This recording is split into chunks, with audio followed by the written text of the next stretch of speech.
Hi, it's David Flood for another edition of Seacoast A&E. Today my guest is Walter Liff, who is one of the most renowned metal sculptors in our area. His work has become synonymous with the beautiful tapestry of the New Hampshire Seacoast. Walter, it is so great to have you here on the show. Thank you very much. Thank you for offering this to me. So, take me back to when you first got into metal sculpture work, because you didn't do this for your whole life, did you? Not yet. Actually, all during the time I was in construction, I didn't play golf, so I did wood carving. And during the weekends or whenever I had off, I would wood carve. But every time I would put a piece of wood outside of a large sculpture, no matter how long I cured the wood, it would craze and crack, and it was disheartening to see a nice three-dimensional sculpture craze and crack. At that particular time, while I was making wooden sculptures, my son was in high school taking welding at Portsmouth High. And may he rest in peace, he's passed on since then. But Paul was a good welder, and I asked him to share some quality time. Why don't he teach his dad to weld, because I was very comfortable making a three-dimensional item out of wood. I thought I could make one out of metal as well if he would teach me how to weld it. In the meantime, I'd pound the metal and shape it, and he'd weld it, and I'd learn to weld from that. So I bought a welding machine. We used to weld outside because my studio at the time was all geared for wood carving, and we couldn't do welding inside where all the wood chips were. So after a few times welding outside, I felt that this is a good way to do it. And we made some three-dimensional sculptures, and we put them outside, and they don't craze and crack. So that changed my medium to metal. And Paul worked with me for quite a while after that. We'd spend some real quality weekends making different sculptures together. I still have his helmet in my studio to this day. Yeah, it helps you connect with him when you're there in the studio. No doubt about it. I really feel his spirit is there. That's when neat. When I get stuck, I'll say, Paul, what would you do now? And we figure it out. And your sculptures are now in a lot of places, obviously in Newcastle. Let's talk about some of the work that people can see just driving around Newcastle and Portsmouth. One of the ones that is one of my personal favorites is the portrait at Newcastle Commons, and it's an artist standing next to a canvas outline, and it's silhouetted with obviously beautiful scenes, one of the most photographed sculptures that you've done. Talk to me a little bit about that project. That's a particular piece there I made in 1998, and the painter was a Dr. Tom Quinn, who I used to run every morning with, and we used to see the sunrise there. And Dr. Tom Quinn was a retired surgeon from Boston who was a painter when he retired, and we both belonged to the Newcastle Art Society. And that particular picture of him, I took of him painting a panel board while we were getting ready for a show for the Newcastle Art Society. He did not know I was going to do that sculpture of him. But every morning we'd go by that particular spot and we'd see the sunrise. We'd say, what, the town is missing, or while the town sleeps. This is really a common denominator to see this beauty. And I got permission from the town. They asked me to make a sculpture for the town, not knowing what it was going to be, and I presented this to them, and they liked the idea very much. And I made that sculpture, unbeknownst to Dr. Tom Quinn, and when we had it unveiled, he was really surprised. It was raining that morning, and he didn't want to go running, and I said, no, we have to go running. We ran around the common, he saw it there, and he was really touched by it when we had the unveiling. And it has become, I've been told, to be one of the most photographed sculptures in the Seacoast. When there used to be a Hubby's Photo here, when people used to take their camera or their film to a photo shop, they used to take it to this Hubby's camera place. And they said that was the most developed picture, most photographed picture that they've seen on the Seacoast there, time and time again. Yeah, you get the beautiful lighthouse in the background. Oh, people send me pictures of not only the lighthouse, sailboats going through there, rainbows up there, or their whole families, their wedding shots. It's really became an interacting piece of sculpture, which makes me very happy to see them enjoy it. And then you have one of your famous birds also. We have the great blue heron flying. The great blue heron flying what most people see here in this in the community here is on Route 1B in Portsmouth, on Portsmouth Avenue. Has a great blue heron in flight, and also there is a cormorant on that particular dock as well. So traffic going in and out of Newcastle or coming from Newcastle to Portsmouth will see the great blue heron and that on the dock.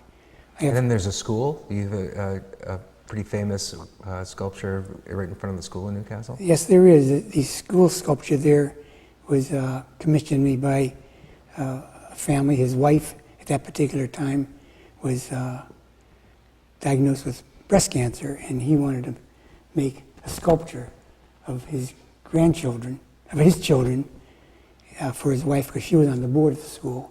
At that particular time, anybody that volunteered their time, it was a grandmother, grandfather, volunteer. If they spent more than 5 years doing this, they got their name on that book that they volunteered their time there. And that is a school marm reading, and those silhouettes are of her children. And actually her husband gave me pictures of her children, and she didn't know we were making that sculpture of them. And Why weren't they surprised? They were very, very surprised, and it came out looking just like them. And it pleases me to see that sculpture there and everybody enjoying it. She has since passed on, unfortunately, but yet she has a memorial there for her. Oh, that's very and it nice. says that on the plaque. Yeah, we have some B-roll that we've shown of that. It's just a great sculpture. And probably, the kids probably don't appreciate it, seeing it every day, but then when they look back as they get older, they probably remember, that being there. Well, I hope that they do. And you also have work that has been in, we talked about the White House, right, for example? Yes, I have a small piece in the White House that I was fortunate to be chosen to have. It's a permanent piece when Clinton was in the White House. I was one of 300 that was chosen throughout the United States, so it's pretty not that big incredible, of a yeah. deal, but it's still Yeah. pretty nice. I got a letter from them. It was a piece for their Christmas tree that became part of the permanent collection there, of a miniature great blue heron in flight. And one of the provisions are when we submitted this, we could not make another one like it. We couldn't promote or sell a copy of it, and that's the paper that we signed when we sent that if we were chosen. But I'm very proud. We could say that we've done it, but we couldn't duplicate it again. It's in the White House. Well, but it brings me to the next question, which is, you do a lot of work that you sell in your studio, but you also do commission work as well. Yes, I do. Most of my larger pieces are all commission work. And I've been very fortunate to be very busy with commission work. I make both some wall hangings, sculptures, personal sculptures. I was commissioned by the state of New Hampshire when they built the liquor store down in I-95 North End. They built a new one there in 1993. I was chosen as the artist there to do some sculptures there as part of the percentage of the arts. So if 1/10 of whatever the total construction costs had to go to something of the art. And we had to, it was juried, and we had to say what we would do. And I have crows over there, and I have great blue herons over there as well. And that's given me a lot of good exposure. And it's been there for many years now, since 1993. Let's talk about your the project that you've been working on over the spring, which is a project for the town of Durham. Yes. How did that come about?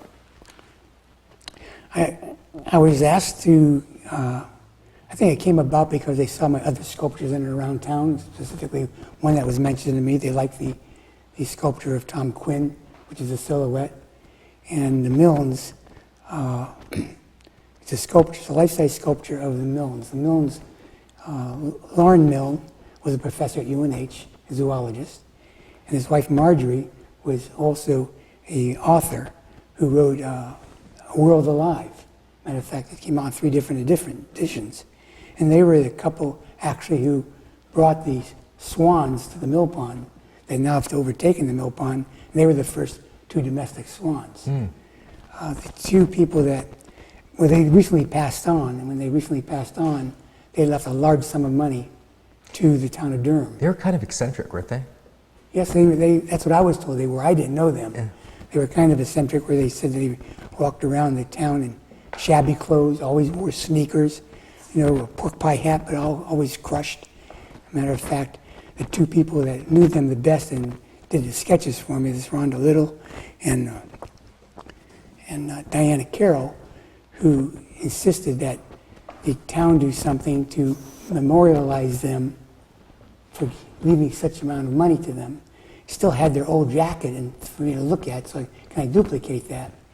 And Rhonda Little did a sketch of it, and I scaled up from that, and I made a life-size sculpture of both Lauren, who was 6 feet 5 inches tall, and Marjorie was only 5'2", and 4 swans around them as well, that they had a private fundraising, so they didn't take any money out from what was supposed to be built for the library. And the new library is going on Madbury Road, and this life-size sculpture that I made of Marjorie and Lauren and the swans will be installed behind the new library on Madbury Road to memorialize them, to share with everybody that it was them who donated the largest amount of money to make this library possible and be able to get it out of the shopping center that they're in now.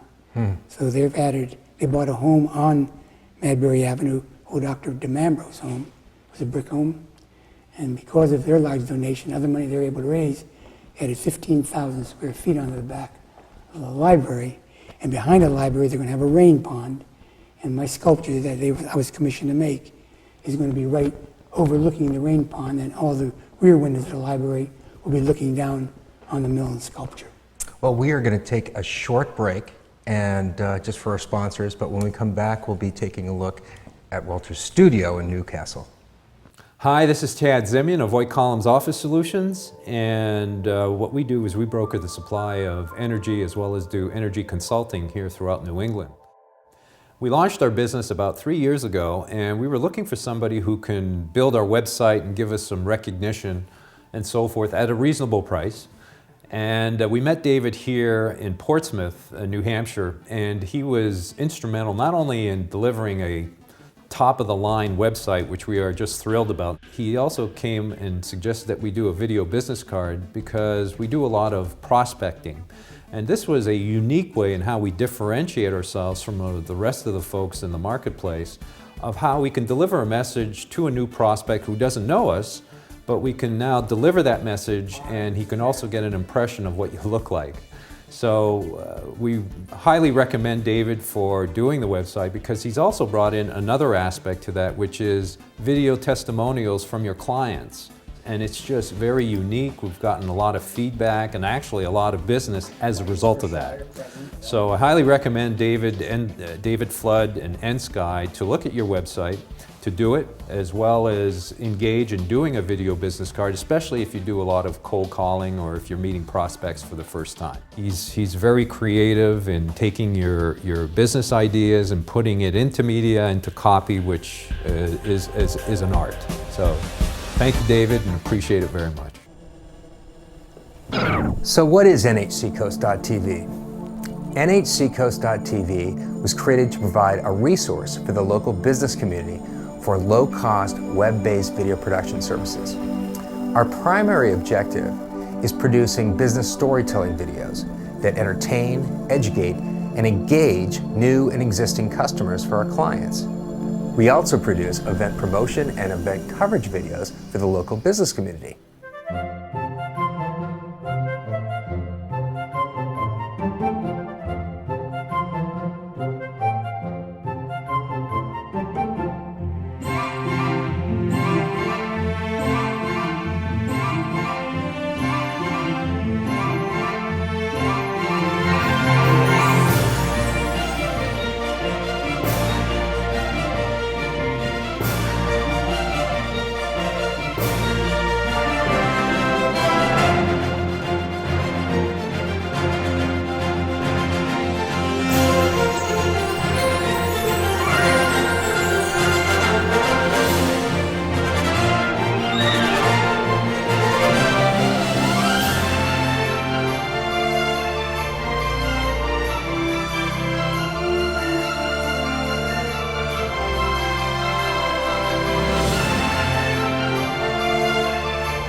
All of the videos are hosted on nhseacoast.tv and have the ability to be shared across the web on your website and all social media channels. If you are looking for a cost-effective way to leverage the power of web-based video, contact us today.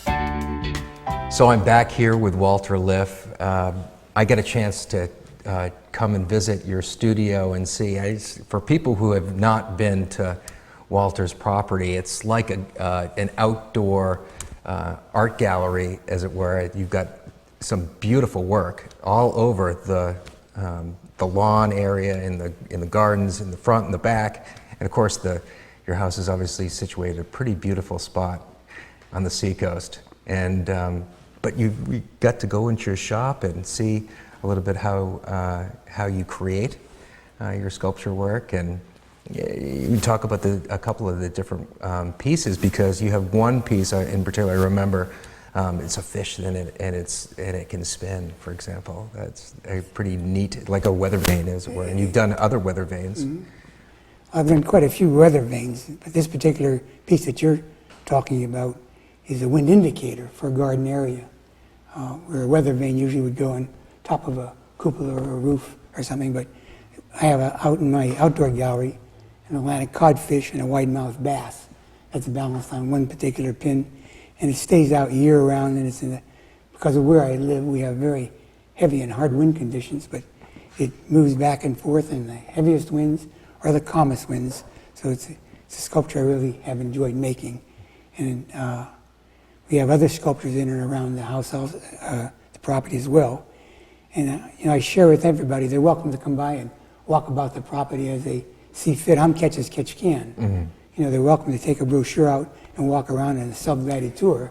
If I'm there, I'm more than happy to meet with them. Or if they will, call ahead. Call ahead, and they can find me online. They got my phone number online. And speaking of online, let's talk about your website, because people can go on the website and they can order some of your most prolific work, the cranes, for example, and you've got some neat. It's a combination of stone and metal. Steel and stone, called Harmony Sculptures, right? They could go online at www.steelingnature.com. That's SteelingNature.com. It's a play on words. Mm-hmm. I'm not creating anything new. I'm stealing from nature, but actually I use the word stealing, STEELING, because that was the medium that I always worked with at first. But now I make things out of aluminum, I make things out of copper, and also steel. Talk about the different metals and how difficult they are, or the benefits of working with aluminum versus copper. I know you talked about how copper is very expensive. Copper is very expensive, and unfortunately, many times that puts it out of people's budget. But it is a non-corrosive material, and it turns really a dark color after it ages for a while. And it's sort of sad to take a copper and put a gold leaf over it, because I do gold leafing as well over my sculptures. And to take a expensive material like copper and then put gold leaf on it or paint it, it won't corrode or rust like steel does, but it still is a shame to hide that copper. But the advantage of copper over steel is it won't corrode and it won't rust, and it's supposed to be a lifetime material. Yeah, but at the other hand, there's some people who like that look of the copper aging, and it just doesn't do that. You talked about that when we were at the studio, that because there's not so much acid rain, as it were, as there was back in the 70s, it doesn't get that green color, and you actually have to apply an acid to it. We put an acid on the sculpture itself to make it look like a verdigris, to accent that green rather quickly. Because unfortunately, I've had pieces that I made out of copper that's been out there 10 years. It just looks really dark brown. And the client becomes disappointed, that it never really turned green. Well, it may eventually turn green, but because our air is not as caustic as the used to be with the acids, from various different industries in the West Coast. The copper isn't turning green as quickly as it used to turn green in age. Maybe eventually it will, but... Oh, it's a good thing, I guess, for everybody. The environment's improving. Yes, it is. So we'll continue just to accent it, and we can apply the acid ourselves to make it green. Aluminum I use quite a bit. A lot of artists don't work in aluminum. Aluminum is very difficult to work with, very difficult to weld because it's so soft. But fortunately, Paul and I worked with aluminum. He taught me a lot. And some other local welders that I worked with as well worked in aluminum that helped me become proficient in welding aluminum, because aluminum also is a non-corrosive material that I can make. It's very light. It's great for wind indicators because it's even lighter than the copper, and it spins easily in the wind. And a lot of my three-dimensional sculptures and even the two-dimensional sculptures are aluminum because they're strong but light in weight. You talked about the process when you're doing a bird, because that was one of the most fascinating things to me, was your how you were detailing a three-dimensional, it's two-dimensional, but adding that layer of how you make the different feathers on the bird's wings. It was just, the process that goes through it is just amazing to me. Well, thank you, but maybe a two-dimensional or three-dimensional piece. And the three-dimensional pieces, I take individual feathers and I cut out the feathers and I pound the feathers to give it more lifelike appearance, and I weld them into place. And sometimes, depending on the size of the sculpture, part of it's repoussé, where I literally take the aluminum and I have different size hammers and different weight hammers that I'll pound that metal, so literally it'll look like small feathers. And then when I have to add larger primary feathers, that's when I'll make individual feathers as well to accent the wings more. And sometimes we'll make smaller feathers on the body as well to really make it look more lifelike. You can really see that well. Sometimes it's difficult to see it on a weather vane that's 35 feet in the air. But you could actually see when you go on Route 1B on Portsmouth Avenue is a great blue heron in aluminum that has the details of individual feathers and repoussé as well. That would be the same particular bird I would put up on a weather vane, but that's a fixed piece. I like the cat on the chimney at your house. It scares away the seagulls. Well, the cat is called the catch of the day. I have him standing on a rat if you see him actually on the deck. I was having a problem on my deck. I have two great blue herons in flight there. And the seagulls would always come and land right on my herons and defecate, unfortunately, on the sculptures there. That's not good. Not good. And so... Nothing worse than defecating birds in your property. That's right, and seagulls do that quite often a lot. So I was making a cat for someone else at a particular time, and I liked the particular cat that I made, and it's in a stalking position, and I put one on my deck, and all of a sudden, just as soon as I put that cat on my deck, the seagulls did not land on my sculptures anymore because it was right underneath the seagulls, but it started landing on my chimney. And what it would do is then defecate on my chimney cap, and the feces would erode the chimney cap. Which is no good. We don't want that. So I made a new chimney cap, and I welded a cat on top of the chimney cap, and the seagulls no longer land on the chimney cap. Yeah, they're scared of that cat. For some reason, that particular pose, they're scared of that particular pose, and it amazed me. And since then, I've had other clients that I shared that story with, has put that on their boat, has put that on their dock, which had owls before, and the cat worked where the owls didn't work. So it's become a permanent part of what I make now and sell in. Listen, if you do anything this summer, you have to come down and visit Walter's property just to see it. Bring a bag lunch and sit down and enjoy it. You could bring something for Walter and his wife, and have a cup of tea, and it's just fantastic. I can't recommend it enough. Thank you so much for coming and talking about your work. It's fantastic to see it all, and I hope that everyone gets a chance to visit his website, stealingnature.com. Walter Liff, thank you very much for having us. Thank you for having me. Appreciate it. And this is what's going on this week on the New Hampshire Seacoast for arts and entertainment.